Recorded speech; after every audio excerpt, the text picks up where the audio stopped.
Nandiyan ang video ng testimony ko kung bakit niya ako pinagtakaan at kung bakit nanganganib ang buhay ni Charlene. Si Ma'am Charlene mo, nakita na ba kayo ulit? Gusto niya po kayong makausap eh. Ako rin gusto ko siya makita eh. What are you doing here? Pati daddy ko, tina-target mo na? Hindi ganun. Baby, walang ganun. Miss na miss ko na si Xavier pa. Matatapos din ang bangungot na ito. Sana maipakulong na si Divina. Gusto ko nang masabi kay Charlene ang tungkol sa kanila ni Princess. I'm sure in time, magiging close din kayo, di ba? Huwag mo na awayin to si Princess, okay? Tama ka, Dad. I won't close my doors. Gusto ko maging isang buong pamilya tayo, right, Raymond?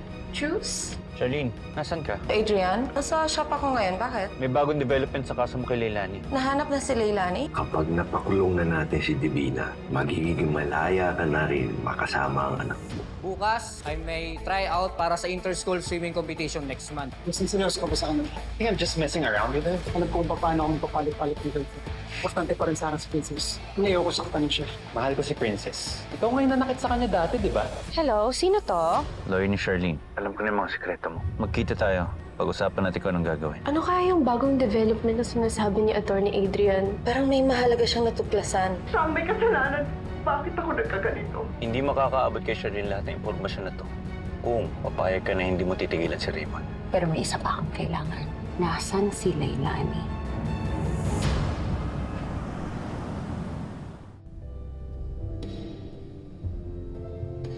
Adrian,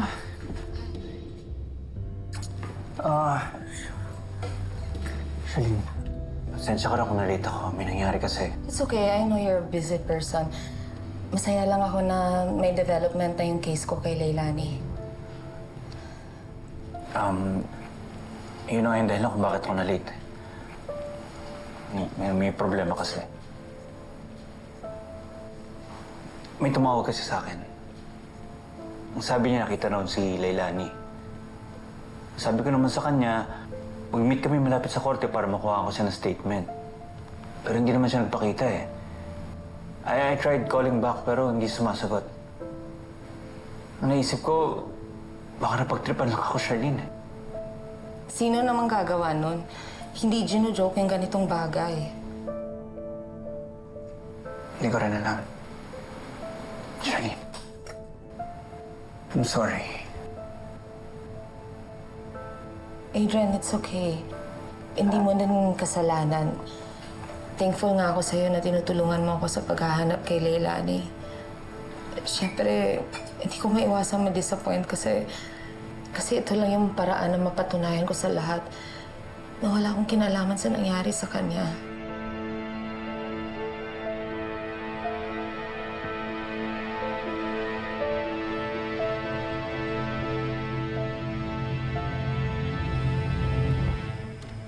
Ano? Nahanap ni Adrian si Leilani?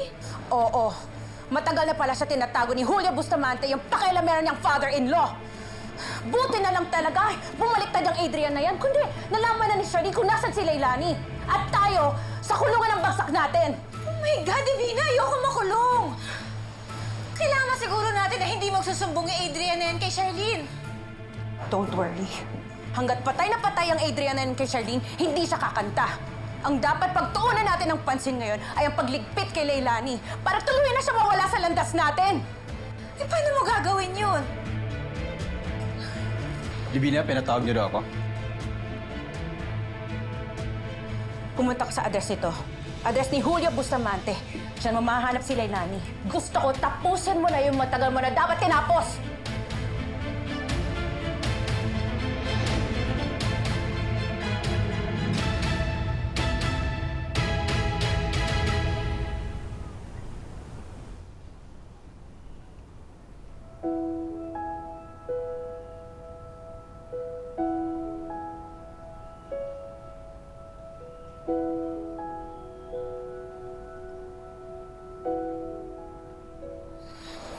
For you.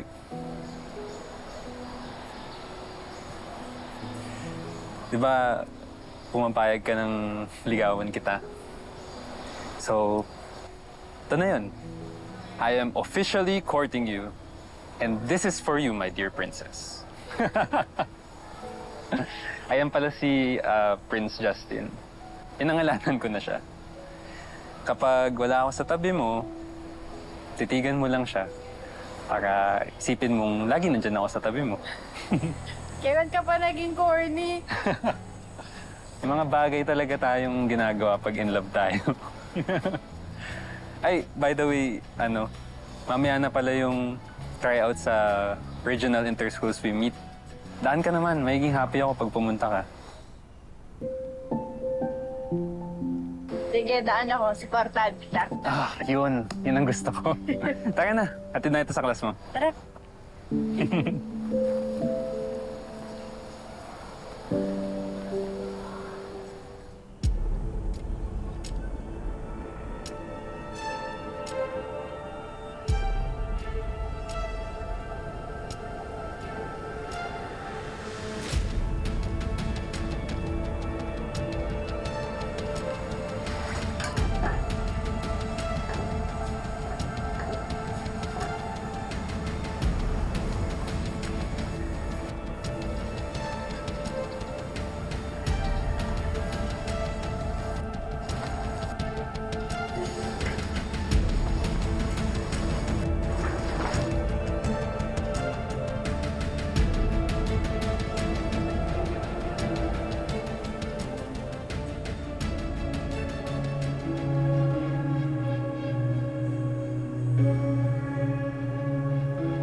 Hello, ma'am.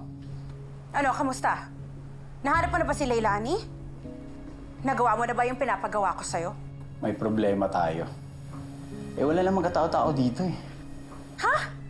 Sigurado ka ba yan ang bahay sa address na binigay ko? Ito yung bahay at hindi ako pwede magkamali. Baka naman yung informant din yung nagkamali. Baka may naglalaroan ka lang. Dahil kahit ni Anino ni Leilani, wala akong nakita dito.